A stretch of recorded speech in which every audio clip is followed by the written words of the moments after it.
disitulikiti. Palamenti olwaliro ebadde n'olutuulo olw'enjawulo okukungubagira abadde omubaka omukyala wa disitulikiti y'e Ngora Stalla Apolot Isodo eyava mu bulamu bw'ensi eno ku lwomukaaga oluwedde. Omubiri gw'omugenzi gutuusiddwa ku Palamenti ku ssaawa 4 ez'enkya era nga gwaniriziddwa omukubiriza wa Palamenti Anita Among, omumyuka we Thomas Tayebwa, kalani wa Palamenti Adolf Mwesije n'abamu ku babaka ba Palamenti. Ababaka mu Palamenti okuli omukyala wa disitulikiti y'e Tororo Sarah Pendi n'omubaka wa Kagoma North Brandon Kintu batenderezza emirimu gy'omugenzi. She formed so many groups where women were able to form groups of agriculture, and she's one of those persons in Iteso who made women to get involved in agriculture.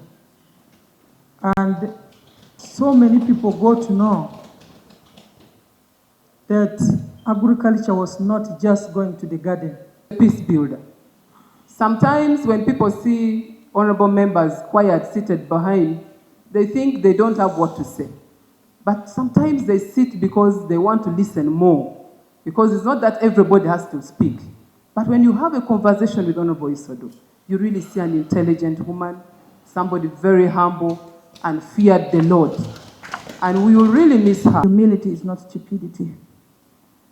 She was humble, but she was not stupid. She firmly stood for what she believed in a very humble and yet firm way.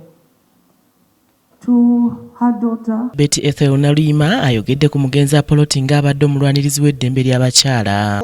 Ffe mwatulako wano mu ggomesi eza bbulaaka. Embeera we yatutabukira ng'abakulu abamu tebatwetaaga kubanga tusinkana abantu baffe mu constituencies ez'enjawulo ze tuva mu ggwanga.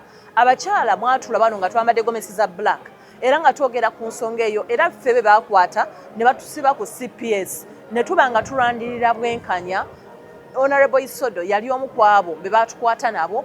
Stalla Apolot nga Palamenti agibaddemu ekisanja kimu yabadde agudde mu kulonda okwabaddewo ku Lwokuna oluwedde oluvannyuma lw'okunnyukira mu kifo ekyokusatu mu lwokaano lw'ekifo ky'omubaka omukyala owa Ngora. Akulira oludda oluvuganya gavumenti mu Palamenti Joel Ssenyonyi mu ngeri y'okwawukana ku balala enteekateeka y'okukungubagira omubaka munnaabwe Isodo agigasseemu ensonga ezigenda mu maaso mu ggwanga ekireeseewo okusika omuguwa. Honor of the Honorable Stalla Isodo. This Parliament must demand accountability from government and the Electoral Commission regarding the just concluded electoral exercise which she participated in. Unfortunately, she is departed now. This Parliament passed billions of shillings for the election, but we have been served by a shambolic process that is not worth the money that the taxpayer spent on it. Billions were spent on purchasing biometric voter verification kits, which were fronted as the panacea to the vote rigging, which we have confidence in the ballot, to the extent that a presidential candidate, the Honorable Kyagulanyi Ssentamu Robert's house, is surrounded by the military, and the Chief of Defense Forces, Muhoozi Kainerugaba, says he's looking for him to kill him. Honorable Isodo knew that transparency is not a favor. Honorable Isodo, being a girl from the soil, the tribute will not come with a political statement. So the political statements in this tribute, just know, will be deleted because I have to give it to the family.